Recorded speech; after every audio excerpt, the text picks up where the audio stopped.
Hi, everyone. Hope you're doing well and you all had a nice weekend. Welcome back to the State Department, and thank you so much for joining us today. We know a lot of you are interested in the President's trip overseas, so we wanted to provide you with a briefing on that today. Acting Assistant Secretary for Near Eastern Affairs, Stuart Jones, joins us once again. Stuart accompanied the President and the Secretary on their first leg of the trip to Saudi Arabia and also the Middle East. In Riyadh, the President was warmly welcomed by the Saudi King and leaders of the Gulf Cooperation Council, as well as more than 50 Muslim-majority nations. In speaking with those nations and members of those nations, the President asked the leaders to confront and cast out promoters of violent extremism and also close off avenues of their support.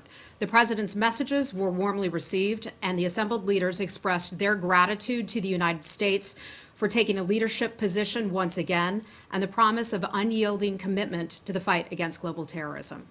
A few agreements from that trip that Stuart will highlight today. First, the U.S. commitment to expand our decades-long security relationship with the Saudis. That culminated in the signing ceremony that pledged more than $110 billion worth of foreign military sales. They also talked about $80 billion worth of commercial sales. In addition to supporting the long-term security of Saudi Arabia and the Gulf, this will bolster the kingdom's ability to contribute to counterterrorism operations across the region, and that will reduce the already heavy burden on the United States.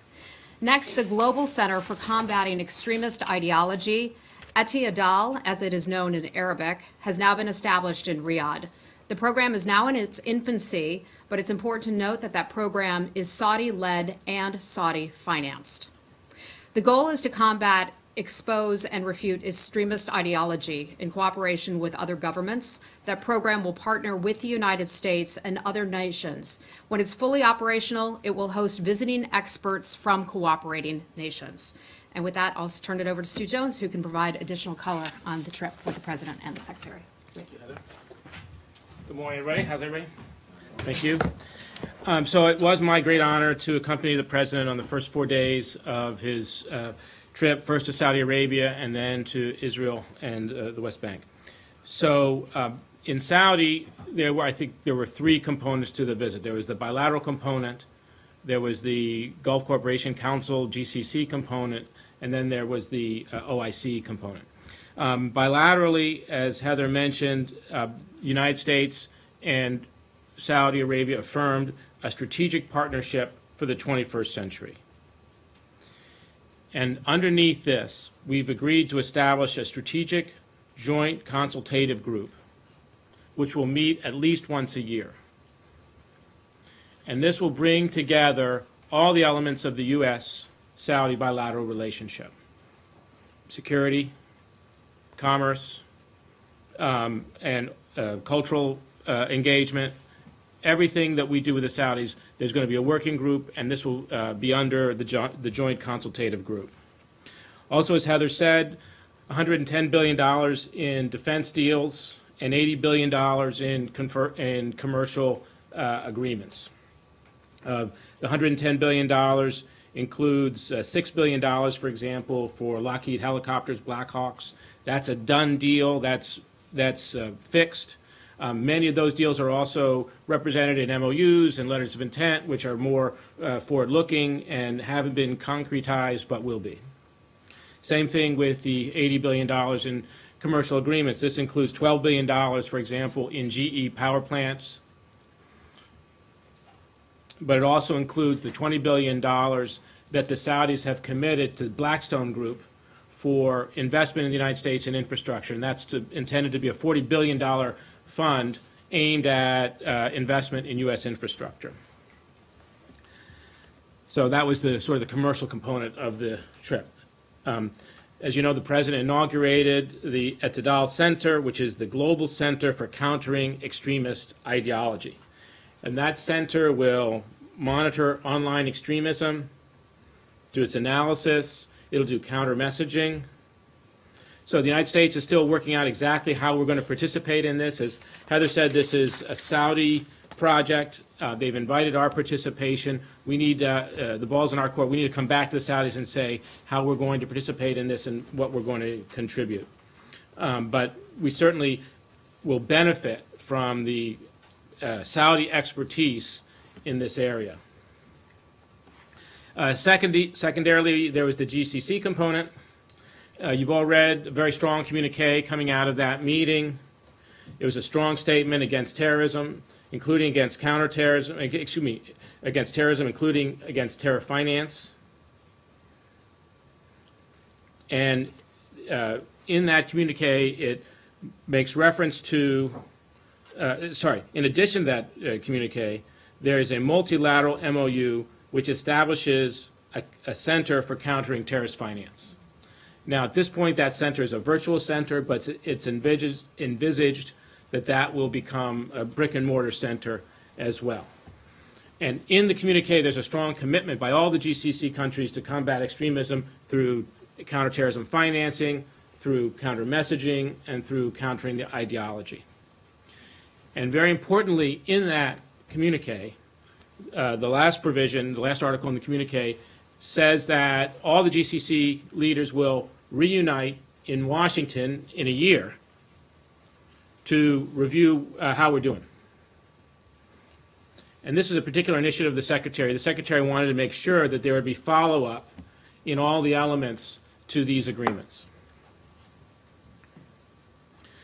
Also in the GCC summit document, there's a very strong statement expressing concern about Iranian malign interference in the region. It speaks specifically to Bahrain, to Yemen, Syria.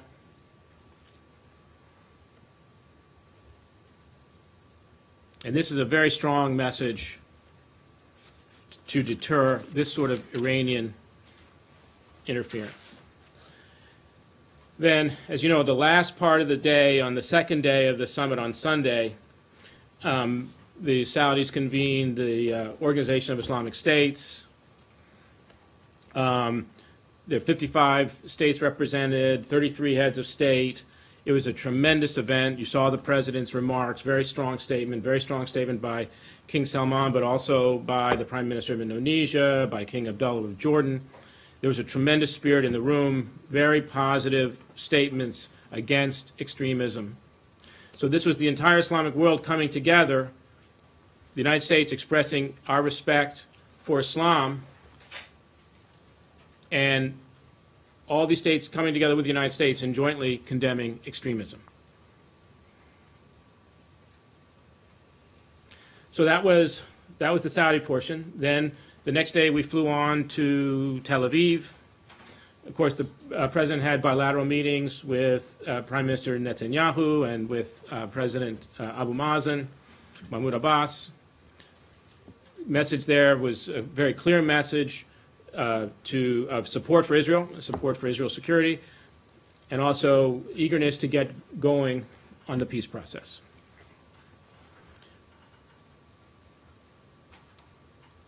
At the time of the visit, the Israeli side presented a series of economic measures to improve economic conditions in the West Bank. You've seen the White House statement welcoming those measures. Those are very positive measures. We look forward to more.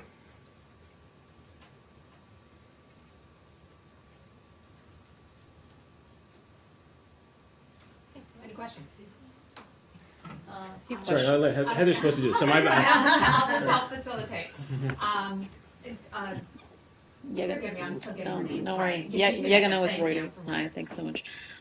So regarding the Saudi portion of the trip, what would you say to critics who say that President Trump's speech basically served to give Saudi Arabia and other countries in the region a free pass on human rights abuses, a dynamic that a lot of people say actually contributes to growing extremism and that sort of repression actually leading to extremist ideologies taking hold and resulting in the attacks that we're seeing. And also there seemed to be not a ton of discussion of Saudi Arabia's role in spreading the Wahhabi or extremist visions of Islam.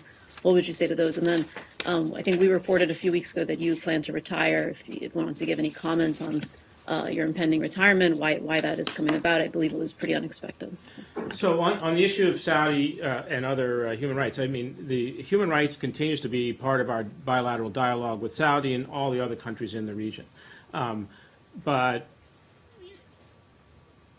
the fact that it wasn't featured in the speech doesn't mean that it's not part of the bilateral dialogue and that it's not part of what we're constantly talking about. And I think the fact that, you can argue that by taking it out of the public debate and having those conversations directly and quietly will be more effective. So you're continuing to have those conversations directly and quietly? Absolutely. And then on your retirement? On my retirement, this was a personal decision that I made over a year ago when I was coming back from Baghdad, and I decided that I want to do other things after public service. So I've been delighted to serve the previous administration. I've been delighted to serve this administration during this period. This is just a personal decision. And I've tried to avoid any media attention to this matter because I didn't want this to be confused with anything else. Just on the Wahhabi question? We got to move on. Josh. Sure, thanks for doing this.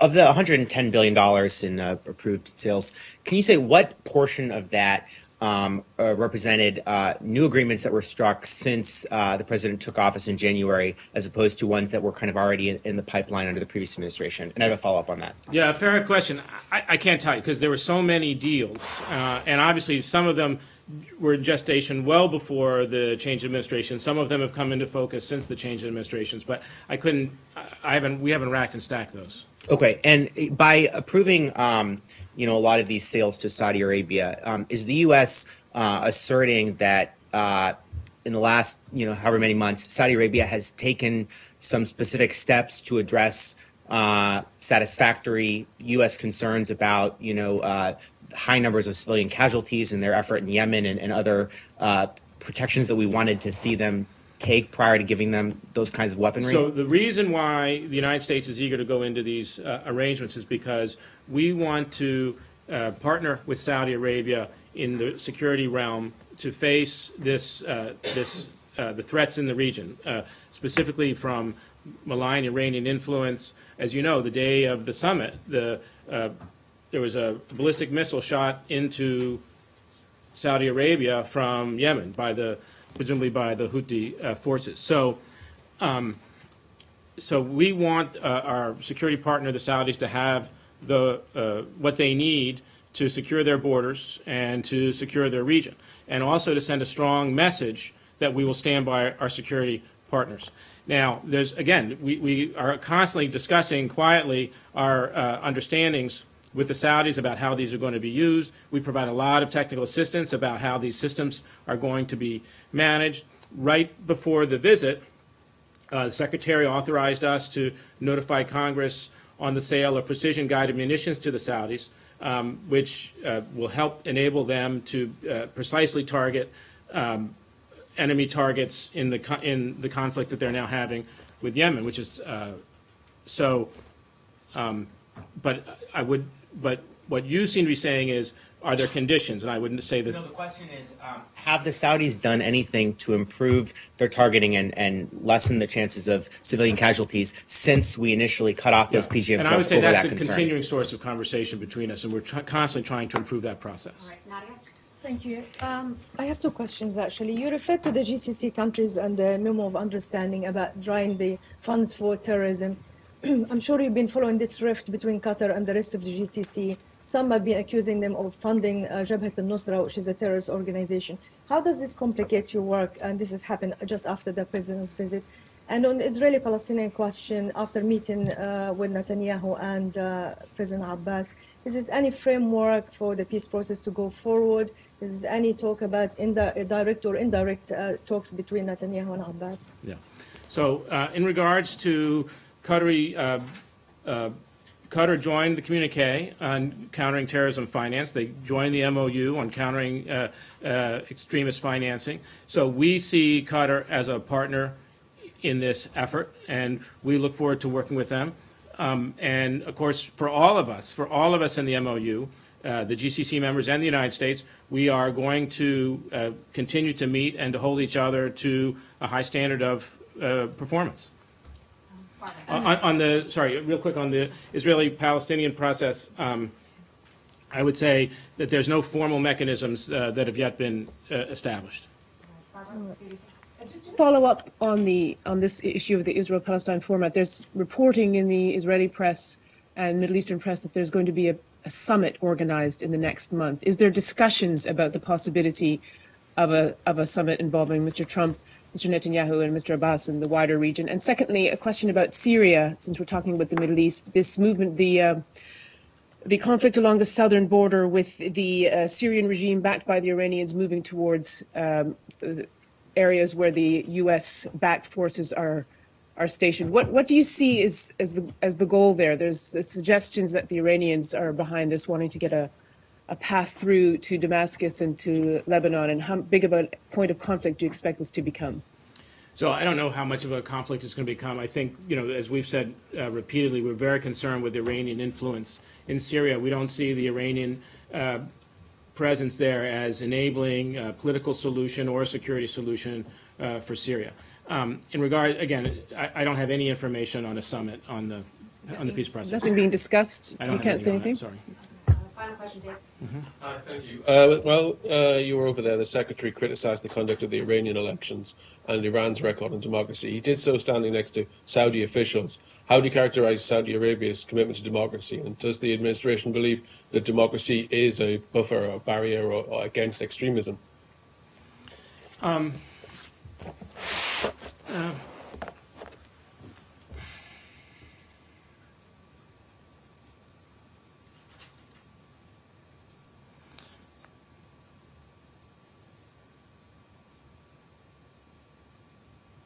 I think what we'd say is that at this meeting, we were able to make significant progress with Saudi and GCC partners in both making a strong statement against extremism and also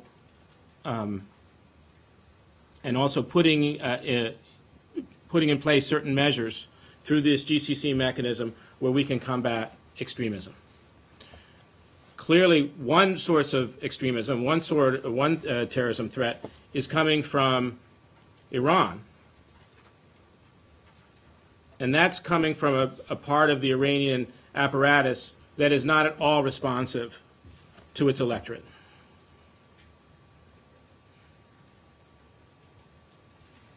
Okay, thanks.